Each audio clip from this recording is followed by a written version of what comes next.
from our State House studio in Montgomery. I'm Todd Stacy. Welcome to Capitol Journal. Today was the 7th legislative day of the 2025 regular session. That leaves 23 possible days remaining between now and May 19th.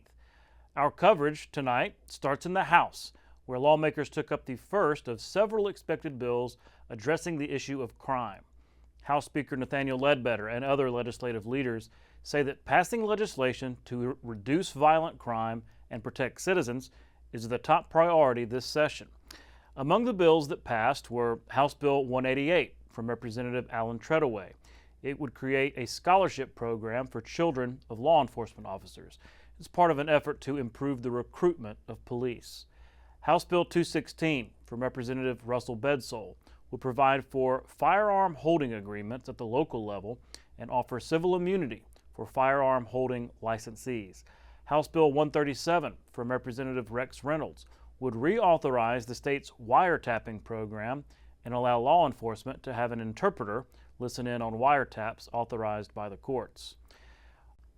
Also passing was House Bill 199 from Representative Travis Hendricks. It would allow for the electronic monitoring of juvenile delinquents convicted of crimes. This was a key component to the Safe Alabama crime package, and it was also Hendricks's first bill to pass the House.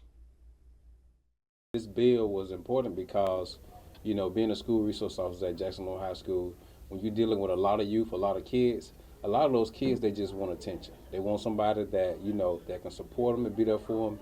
And as officers, we see it and we deal with it every day. So that's why this bill was important to me, to help, juvenile justice authority, probation officer, the justice system, to help them out, to let them know, hey, look, we trying to do everything in our power to assist and help y'all out. And like Treadaway was saying, this was a bipartisan effort. If it wasn't for them, wasn't for my colleagues, this would not have been possible. So this was a great deal. Also passing the House today was legislation establishing a Veterans Resource Center that will offer assistance to veterans on a variety of issues, including job placement and connecting to counseling. Bill sponsor Representative Ed Oliver said it was a tangible way to make a difference for veterans. The role of the Alabama Veterans Resource Center, AVRC, this initiative serves as a bridge between a veteran's last day of military service and their first day in the private sector. The AVRC would help lower veterans' unemployment rates, screen and provide for mental health disorders, and assist with veteran housing options. Key program components would be skills assessments and career coaching to match veterans with opportunities, connection to educational resources for career preparation. By supporting veterans in finding purpose, Alabamians can save lives and foster a stronger veterans community. And because that was a Senate bill, it was immediately sent back upstairs and received final passage tonight. The bill now goes to the governor's desk. A more controversial Veterans Affairs bill in the Senate today. Legislation to bring the Alabama Department of Veterans Affairs closer in line with state government and make the commissioner a cabinet official was brought to the floor for a second time today, this time with a substitute version that met many of the demands from veteran services organizations about the makeup of the board and how those appointments are made. In the end, bill sponsor Senator Andrew Jones said he was pleased to get it over the finish line and send the bill to the House. I knew we had the votes, and I've always had the philosophy that when you got the votes, you go with it. I feel like, there's some folks as part of the process that are not going to be happy with any change whatsoever. And obviously some of those folks are vocal, but at the end of the day, we had a process, folks were heard, input was given. A supermajority, 21 of the senators viewed that this was a bill that they could go back and support to their constituents. So we've said all along, we want to elevate the commissioner of the Department of Veterans Affairs to a cabinet level position, someone that's fully in state government, an agency that's fully in state government that has the full resources to bear of state government. Someone that has the ear of the governor, has access to all the governor's team and cabinet as a cabinet official, him or herself. That's essential to moving us forward and becoming the most veteran-friendly state in the United States. Also in the Senate, lawmakers passed Senate Bill 1, which would offer workers' comp insurance to teachers and other education workers. Senator Sam Gavan said he was surprised to learn a few years ago that education employees don't have workers' comp, so he began a process to remedy that. But we don't realize that we entrust our most precious possession to those teachers, those administrators in the classroom to keep them safe, and oftentimes teachers are not safe. So again, I want to just thank you for bringing this legislation. It is much needed. It is overdue. She was making an effort to go and try to keep a student from hurting himself or herself, and she ended up colliding with a metal post or something like that on the playground, and is permanently totally disabled. And basically, you know, didn't get much more than a whole handful of gratitude from the state of Alabama. And this is something we need to rectify. Some political news today. Secretary of State Wes Allen announced that he will run for lieutenant governor in 2026. Allen has risen fast in Alabama politics, first elected to the House from Troy in 2018, then elected statewide as Secretary of State in 2022. In the announcement, Allen said he's gained a lot of experience in both of those offices and wants to apply it to the lieutenant governor's office. That seat will be vacant on the 2026 ballot, and several candidates are expected to run. In committee today was legislation regarding the Alabama Board of Pharmacy. That board has come under significant scrutiny over the last year after the examiners of public accounts found multiple instances of noncompliance with state law, including through an increased fee scheme to members. State lawmakers advanced legislation in part meant to clean up the board. What this bill does, it is at its base is a sunset bill, meaning we have renewed the board for 1 year based on their audit findings from the public examiner. Built into that renewal is a lot of changes in how the board operates, which is not a typical sunset renewal. Typically, it's just a renewal. So we have really changed a lot in how the board operates, how they're structured, and how they define fines and penalties and civil penalties and such. So it is a very complicated bill regarding when it comes to sunsets.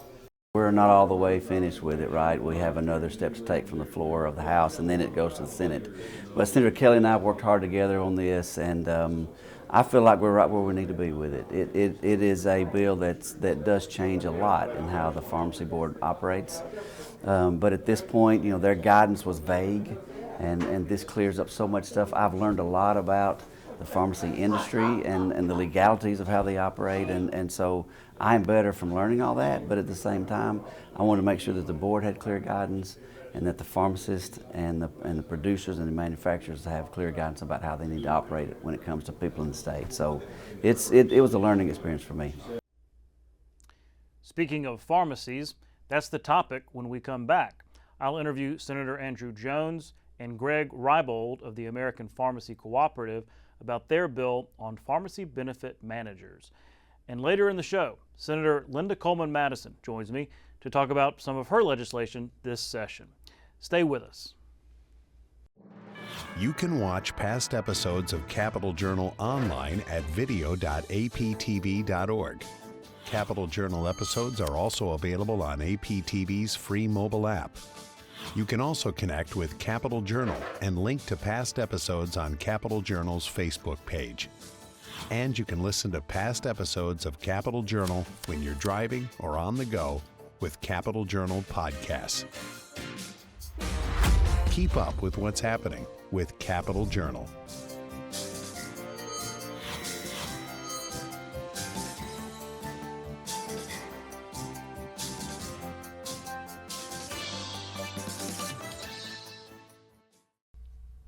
Welcome back to Capital Journal. Joining me next is State Senator Andrew Jones and Greg Reybold from the American Pharmacy Cooperative. Gentlemen, thanks for coming on the show. Thank you, Todd. Yeah, thank you for having us. We're talking about pharmacy benefit managers. This has been an issue for a few years. You're bringing legislation addressing this issue. Can you kind of walk me through what your bill does and why?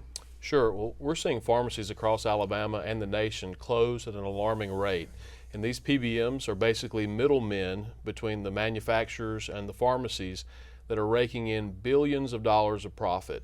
And so we think that they can afford, certainly if they're raking in that much money, to help keep the lights on and the doors open for these pharmacies, which are closing because they're being unfairly reimbursed, or in some cases less than the cost they actually pay for the drugs.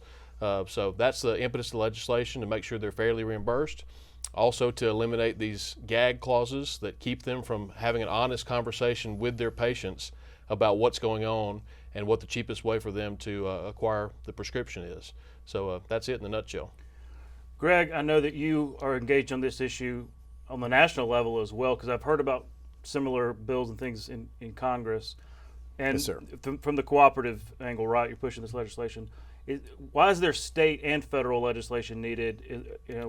Why the need for both? Yeah, and so, what I would say is pharmacy benefit managers are amongst the biggest companies that most people have never heard of, right? These are amongst the biggest companies on earth, Fortune 10, Fortune 20, Fortune 30 companies within the Fortune 500. So these are monster companies, and they touch almost every prescription drug claim that gets processed one way or another.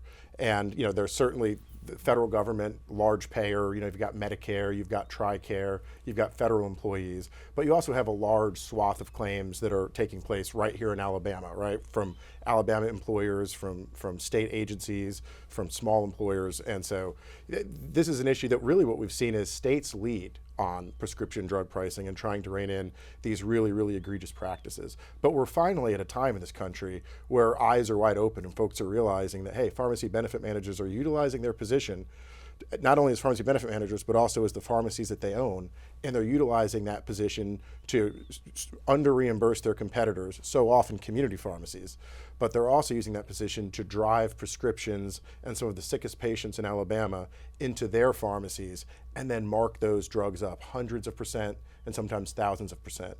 And the state of Alabama is really well positioned to lead and rein those practices in for their citizens and constituents. Mm-hmm.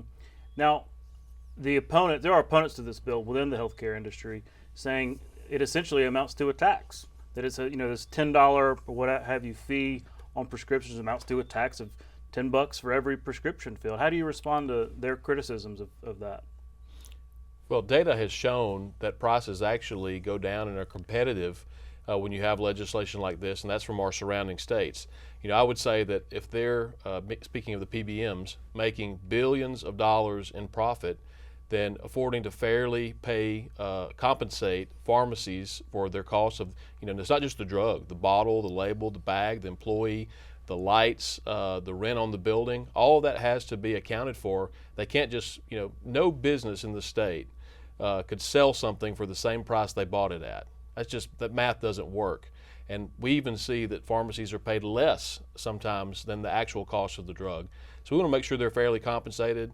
These are just scare tactics trying to tell people that their costs are going to go up because, again, when a corporation makes billions of dollars, they can afford, $10.64 plus the cost of the drug to fairly compensate these pharmacies. Is that an argument you've heard in other states and nationally? Yeah, absolutely. It's an argument that they raise. And, I would make 2 points here. First, the thing that PBMs don't want citizens to know and they don't want legislators to know is that what this bill really does is it caps the ingredient cost of prices. Alabama has one of the most robust indexes in the nation that accurately reflects what is the price of a drug.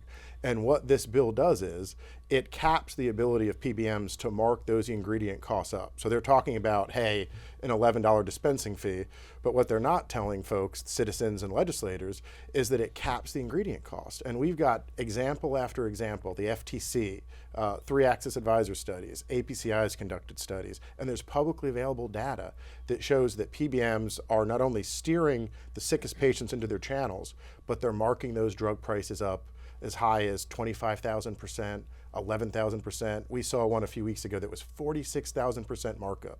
So a drug may have an index price of let's say $11. Under our bill, it would cap it at that $11 plus a fair dispensing fee. But what it would prohibit is the PBM from marking that up and charging employers within the state of Alabama and citizens within the state of Alabama $2,000, $3,000, $4,000. And we've got just every time you look under a rock, you find those examples. So what this bill does is it caps the ability of the PBMs and their affiliated insurers to mark those drugs up by thousands of percent. The other thing in Senator Jones' bill that they're not going to talk about is there's provisions that explicitly prohibit PBMs from passing that dispensing fee on to patients at the drug counter. Well, as I mentioned at the beginning, this bill this issue, not exact bill, has been around for a couple of years now. Ends up being a big fight, in the legislature, but it's early yet. Do you expect this is the year that you can get this across the finish line, understanding that you may have to do some compromising? I do. I think there's such a momentum this year. We continue to see that because of the closure of local pharmacies around the state. But we also, have a situation where constituents have been hearing for years now from their pharmacies that they need help. They need a lifeline. They're not asking for anything other than to be treated fairly like everybody else in the state. So I think there's going to be some momentum, and we have a good shot of getting a final product out. Interesting. Well, look, it's an issue we're going to be following. Healthcare turns out is a pretty big issue this time around, but everybody knows about the rising costs of pharmaceuticals. It continues to rise, so I think people will be paying attention to this issues. We're out of time, but gentlemen, I really appreciate you coming on the show. Thank you so much. Thanks, Todd. We'll be right back. You can watch past episodes of Capitol Journal online anytime at Alabama Public Television's website, aptv.org. Click on the online video tab on the main page. You can also connect with Capitol Journal and link to past episodes on Capitol Journal's Facebook page. Welcome back to Capitol Journal. Joining me next is State Senator Linda Coleman-Madison from Birmingham. Senator, thanks for coming on the show. Thank you, Todd. Good to be here. Well, we got a lot to talk about, but I wanted to start with the issue of transit. You are bringing back a bill on trying to find some resources for public transportation, and it really has a workforce development component to it. Tell me about it. Well, Senate Bill 11, SB 11, is a bill that funds, we have a transportation trust fund that was never funded, established in 2018. And that was in case we ever got any federal dollars, where would we put it? And so we know that all the gasoline tax money that we get goes to roads and bridges. Public transportation is very vital and essential now, especially with workforce development. That's the buzzword right now. If you can't get to a job, or a job interview for that matter. Exactly, a job interview. And right now, as we are trying to prison reform and everything else, people don't have transportation. And so this bill is I call it a simple bill. It simply adds $5 fee to your tag. And people say, well, all cars are not the same. They don't cost the same. Why don't you charge more? Because cars cost different. But I think $5, you think about it, you can't even get a Starbucks for $5. And so $5 once a year as a fee would generate in Alabama, based on 2024 figures of the cars that are privately owned, of $26 million. That's a statewide pool. Now, based on the federal dollars that you can pull down, which is 4-to-1, you would be able to really maximize what you're doing with that.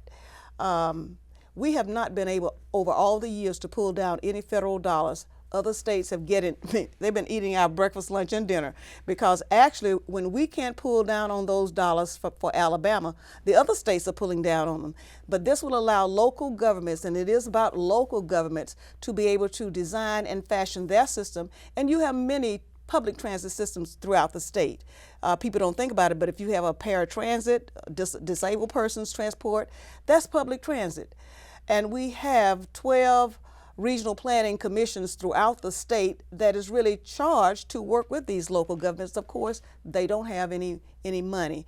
And so this bill creates a funding source statewide for a public transportation trust fund that allows all counties to pull down on it. And there is an opt-out for the counties who say that they don't want to be a part of it. But I could not see why, because if you think about it, most people are, especially in rural areas, you're working not necessarily in your county, you're working in the adjacent county, but if you don't have transportation, that's a disconnect. And so this does so much more. It also would enhance business development and other things. So now, I think it's a very great bill. Anytime you talk fees or taxes, even if it's just $5, know. you might get some pushback. So what are you hearing from your colleagues about, is there a chance for this bill this session? I think it's a chance for the bill. I'm getting a lot of positive feedback. The main reason is because the wind beneath my wings is the statewide transit coalition. And we've been working on this now, I would say, almost 3 decades. We started with this in the House. My former predecessor, George Perdue, that I worked with, he was always a transit proponent. And every year, but it's always been pushed as an urbanized issue. It's not an urbanized issue. More and more rural counties are understanding the importance of transit. And as long as I've been down here, I began to realize it's not going to pass unless the people in the rural areas understand. Can't just be like a Birmingham thing or a Montgomery thing. It can't. And we had this past summer a meeting of all of those entities that came together at the Birmingham Museum of Art, and the auditorium was filled. 90% of those people came from rural Alabama. They finally get it because they understand hospitals are closing. We need to connect where people can get to work. We understand that it's an economic issue because transportation gets people not only to jobs but to work in businesses and things like that. And so all of this is related. And I'm so glad that the push is now coming from them. Mm-hmm. We'll definitely be following that again this year.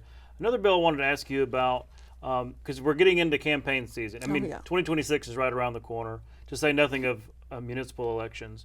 But you have a bill kind of cleaning up legal language about statements of economic interest. Every candidate has to file one of these. Every state employee has to file one of these. Talk about what your bill does and why. Well, first of all, let me just say this bill was brought to me by the Association of County Commissioners, and this is where, of course, this is where all your ballots and everything, your registrars, so they see this and the impact on their counties.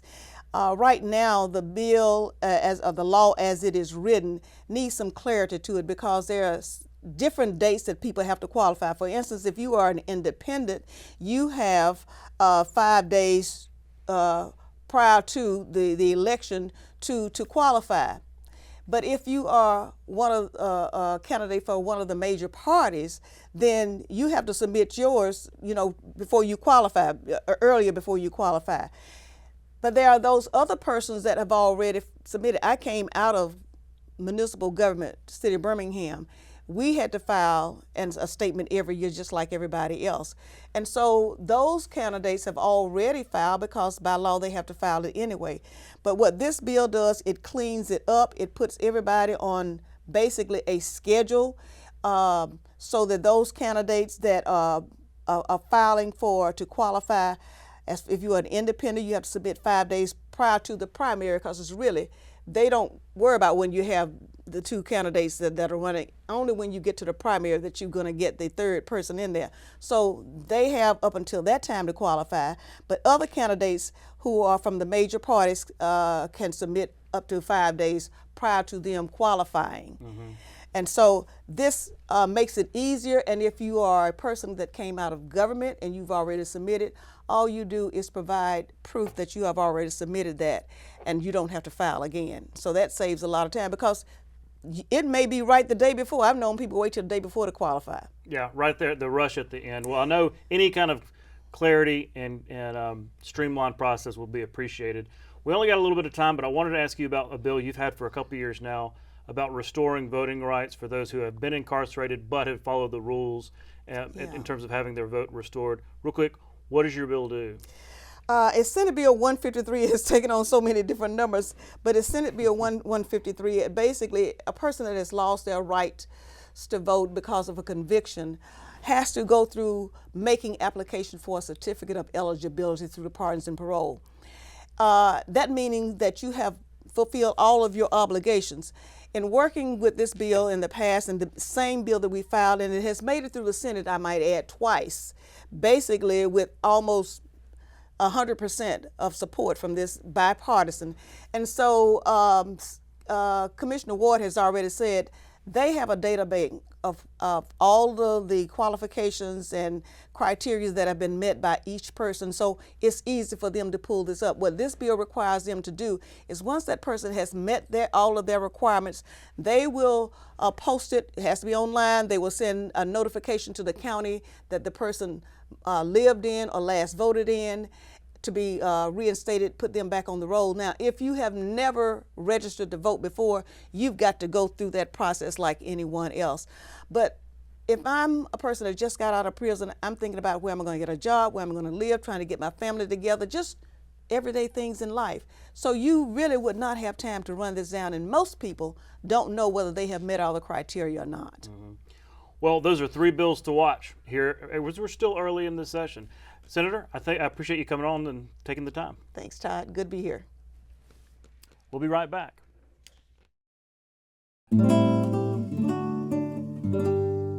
Olympian Jesse Owens dominated the 1936 Olympics with 4 track and field gold medals in the 100-meter dash, the 200-meter dash, the long jump, and the 4x100-meter relay.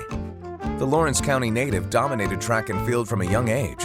While in college at the Big Ten Championships, Owens set 3 world records and tied a 4th in less than 1 hour. Owens is widely remembered as the nation's greatest Olympian. That's our show for tonight. Thanks for watching. We'll be back tomorrow night at the same time right here on Alabama Public Television. For our Capital Journal team, I'm Todd Stacy. We'll see you next time.